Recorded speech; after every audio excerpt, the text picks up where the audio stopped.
MP Gazi Enamul হকের হস্তক্ষেপে পারখাজুরা বাওরের দখল পেল মৎস্যজীবী সমিতি, মাছ অবমুক্তির মাধ্যমে উদ্বোধন।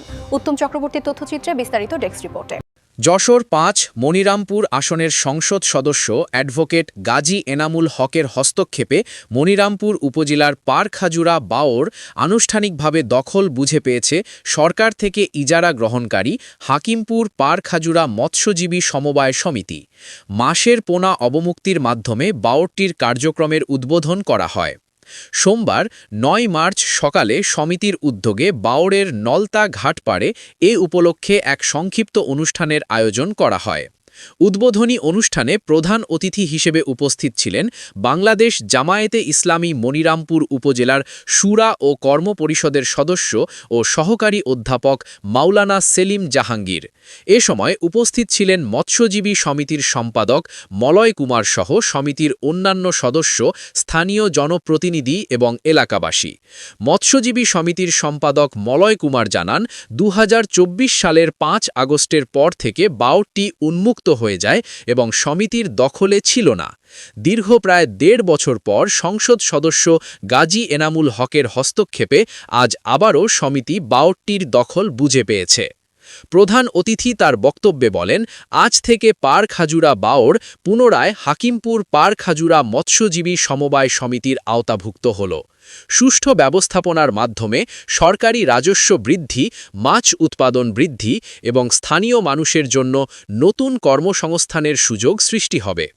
অনুষ্ঠান শেষে বাওরে রুই, কাতলা, মৃগেল সহ বিভিন্ন প্রজাতির মাছের পোনা অবমুক্ত করা হয়।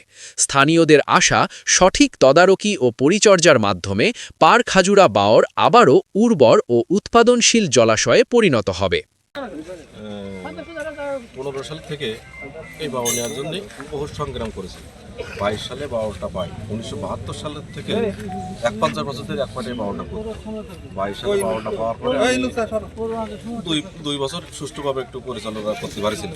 তারপরে আওয়ামী সরকার ক্ষমতাচ্যুত হওয়ার পরে একটা অরাজকতা সৃষ্টি হয়ে গেল। তখন যারা পাওয়ার শক্তিধর ছিল, একটা গুরু, তারা এসে বললো যে ঠিক আছে, আমরা তোমার বাবার রক্ষা করে দিচ্ছি, আসো আমরা কী করবো। আমি বললাম ঠিক আছে, আমি তো কিছু ঋণদায়ী আছি, আমার সেই ঋণদায়ীগুলো দিয়ে আপনারা বাওর করেন, আমার কোনো ঋণ নেই, যেহেতু আপনাদের অধিকার আছে। হ্যাঁ, এই বলার পরে তারা সেইভাবে বাওরটা ই করতে গেল। কিন্তু আমার যে টাকা পয়সা যা কিছু, আমার এখানে ১,৬৭,০০,০০০ টাকা ইনভেস্ট করে তারা সেই লুটপাটই করার তালেই আছে। এই পর্যন্ত আমার একটি টাকা এখনও দেয়নি। আমি বলেছি টাকা দেওয়ার দরকার, আপনারা হিসাবটা দেন অন্তত। হ্যাঁ, আপনারা যখন থেকে আসলেন তা আপনাকে দিছি আপনার পরীক্ষার জন্য, তাহলে সেই হিসাবটা দেন।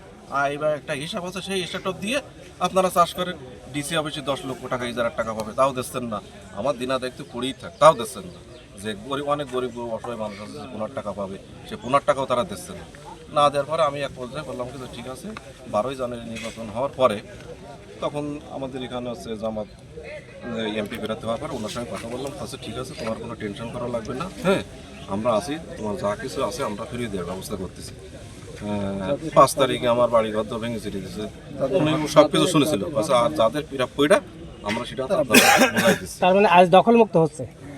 আজকে সেরকম আমরা দখল সমিতির সবাই সদস্যরা মিলে আমরা বাওরটা আমরা দখল মুক্ত। এটা কি প্রশাসন আপনাদের দখল বুঝে দিচ্ছে না আপনারা নিজেরাই? আমরা সমিতির লোকই, আমরা নিজেরাই চাষবাস করবো, এটা তো আমাদের অধিকার।